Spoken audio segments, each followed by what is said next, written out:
Hello, thanks for watching another episode of Lessons on Galatians. In a previous lesson, we focused on a group we're calling the Rivals.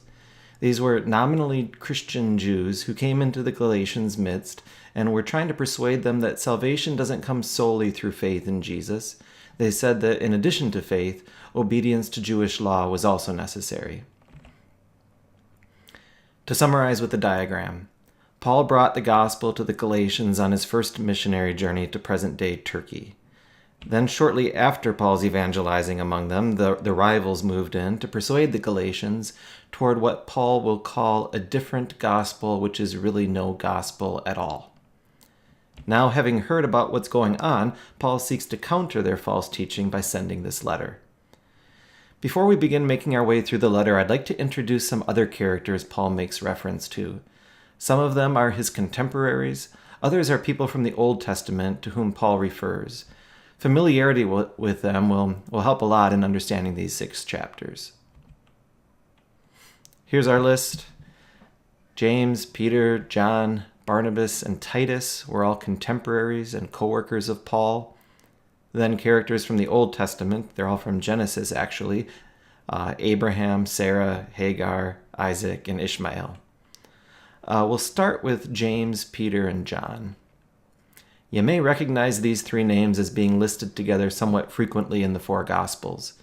Peter and the 2 sons of Zebedee, James and John, formed a sort of inner circle among Jesus' apostles. But this one isn't the same James. James the apostle and brother of John, he had already been put to death by King Herod by this time. The James we see in Galatians is the half-brother of Jesus and the most prominent leader of the Christian church in Jerusalem. He was very influential among Jewish Christians. He was also very likely the author of the book of James.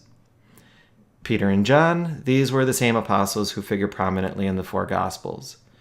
Together, these 3 wrote 8 of the 27 books of the New Testament. In Galatians, Paul identifies these 3 men as respected leaders in the early Christian church, and he further emphasizes that while Peter was called to evangelize primarily among Jews, Paul was called to work primarily among Gentiles. In the first 2 chapters, we'll read narratives that display at times unity and at other times tension between these 3 men and Paul. Barnabas. He was a Jewish Christian from the Mediterranean island of Cyprus. He and Paul went way back. When Paul was first converted to Christianity, the apostles were reluctant to trust him because Paul had been such a fierce persecutor of Christians. It was Barnabas who vouched for the authenticity of Paul's conversion and then introduced him to the other apostles in Jerusalem. Barnabas also spent a year working with Paul in Syria and Antioch, and then also accompanied Paul on his first missionary journey, which included not only Barnabas's home island of Cyprus, but also the churches in Galatia. So the Galatians knew Barnabas. Whereas Barnabas was a Jewish Christian, Titus was a Gentile Christian who likely came to believe in Jesus through the Apostle Paul's work and then later became a trusted co-worker. We don't know if the Galatians knew Titus personally, but by the way Paul talks about him in chapter 2, they at least knew of him. As a Gentile, he wasn't circumcised before he became a Christian, and Paul makes a point of not circumcising him after he became a Christian. Okay, let's move on to the Old Testament characters Paul brings up, and he's going to bring these up in chapters 3 and 4. Abraham and his wife Sarah and their son Isaac, and then Sarah's maidservant Hagar and Ishmael. That was a son that Hagar had with Abraham. Genesis chapters 12 through 21 will give you the information relevant to Galatians. Just a quick overview here. About 2000 BC, God tells a childless old couple to move to the land of Canaan with a promise that their offspring would become a great nation. That would be the Jews.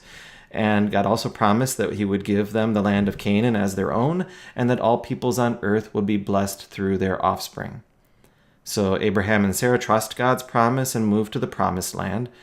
But 10 years after that, Abraham is 85 and Sarah is 75, and they still don't have any offspring, and they aren't getting any younger. So Sarah suggests that Abraham sleep with Hagar and get offspring that way. It works. Hagar bears Ishmael for Abraham, but it doesn't work out so well. From here on out, there was a lot of ill will between Hagar and Sarah, and there would also later be ill will between Isaac and Ishmael. Isaac came later when Abraham was 100 years old and Sarah was 90, and beyond any doubt it was absolutely impossible for this couple that had never been able to have kids to actually have a son in a natural way. In chapter 4, Paul is going to make the point that while Ishmael was born in an ordinary way, Isaac would be born as a result of God's promise. He's also going to make reference to a time that Ishmael mistreated Isaac when Isaac was a toddler. It's my hope that your familiarity with all these characters will help your understanding of the letter as you regularly and repeatedly read through it during our study. We'll have the opportunity to look at them all again when we go through the relevant verses. And that's it for now. Thanks for watching. See you next time.